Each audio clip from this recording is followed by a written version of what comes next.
खबरों में आगे बढ़ते हैं, जहां गुरुग्राम में रहने वाली social media influencer Shivangi Paswani ने पीसीआर पर तैनात एक पुलिसकर्मी पर पीछा करने और कार का नंबर ट्रेस कर पर्सनल डिटेल निकालने का गंभीर आरोप लगाया। महिला की शिकायत पर आरोपी कांस्टेबल के खिलाफ एफआईआर दर्ज कर उसे सस्पेंड कर दिया गया। पुलिस ने आरोपी कांस्टेबल का नाम सार्वजनिक नहीं किया है, जिसके बाद शिवांगी ने अपने इंस्टाग्राम अकाउंट पर वीडियो बनाकर अपने साथ हुई घटना के बारे में विस्तार से बताया। यह वीडियो अलग अलग सोशल मीडिया प्लेटफॉर्म पर वायरल है। शिवानी ने कहा, यह आरोप लगाया कि पुलिसकर्मी ने मैसेज कर उसको परेशान किया। इतना ही नहीं, जब वो अपनी शिकायत लेकर साइबर क्राइम थाने गई तो वहां एसएचओ ने भी मदद करने की बजाय कह दिया कि आप ब्लॉक करो और आगे बढ़ो। सोशल मीडिया पर तो यह होता रहेगा। आप किस किस से कंप्लेंट करेंगी?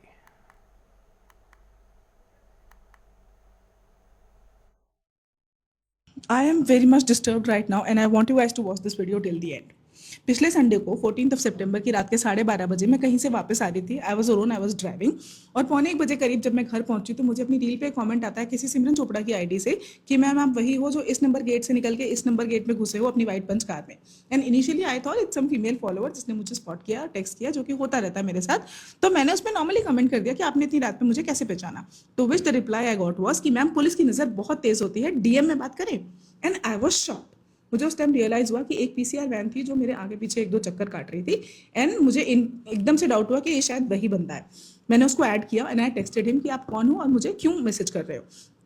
तो विच ही रिप्लाइड कि मैं पीसीआर में बैठा हुआ पुलिस वाला हूँ, आप मेरे आगे से निकले, देखते ही आप मुझे बहुत अच्छे लगे, इसलिए मैंने आपकी गाड़ी के नंबर से आपकी पर्सनल डिटेल्स निकाली, आपका इंस्टाग्राम ढूंढा, and because I couldn't message you, मैंने आपकी रील पे कमेंट किया।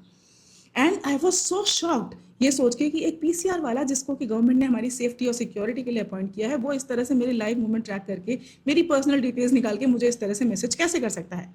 And he didn't stop there, he started texting me rubbish उसके बाद कि आप बहुत सुंदर हो, आप इतने साल के दिखते नहीं हो, मुझसे 2 साल बड़े दिखते हो, मुझे आपसे दोस्ती करनी है, मेरी कोई फीमेल फ्रेंड नहीं है, ब्ला ब्ला ब्ला, इस तरह के फालतू messages. And I was so shocked and disturb कि एक पुलिस वाला मुझे इस तरह से मैसेजेस कैसे कर सकता है। They are suppose to safeguard me. खैर अगला पूरा दिन मैं इसको प्रोसेस करने में लगा दिया। एंड ट्यूसडे को मैं उसके चैट के सारे स्क्रीनशॉट लेके पुलिस स्टेशन गई, साइबर क्राइम पुलिस स्टेशन। वहाँ मैंने उसके खिलाफ कंप्लेंट लिखवाई। एंड पूरा हफ्ता मैं इतनी ज़्यादा डिस्टर्ब रही ये सोच सोच के कि भाई मैं 50 साल की होने वाली हूँ और इस उम्र तक भी मुझे अपने आप को इन सब चीज़ों से बचाना है। तो कब तक बचाना है हमें खुद को, और किस किस से बचाना है? पुलिस वालों से भी बचाना है हमें खुद को अब।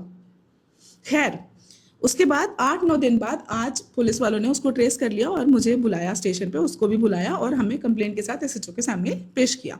यहाँ सुनो, एसएचओ और उनके नीचे एक और ऑफिसर था, वो मुझसे कहते हैं कि मैम इसने ऐसा क्या ही कह दिया जिससे आप ऑफेंड हो गए, ये तो नॉर्मल है, इसकी कोई गलत इरादे थोड़ी ना थे, ये आपसे दोस्ती ही तो करना चाहता था, आपको दोस्ती नहीं करनी है तो ब्लॉक करो और आगे बढ़ो। आई वॉज शॉक्ड, ये किस तरह का अप्रोच है? पुलिस वाले मुझसे ये कह रहे हैं, वो मुझे ये कह रहे हैं कि हम तो अपनी बहू बेटियों को भी यही कहते हैं कि ऐसे मैसेजेस को ब्लॉक करो और आगे बढ़ो।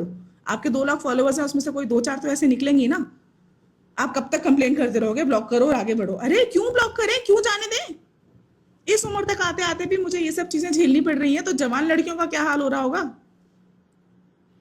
मैं उस बंदे की आईडी रिवील नहीं कर रही हूँ यहाँ पे बिकॉज उसके अगेंस्ट तो मैंने कंप्लेन करा ली है।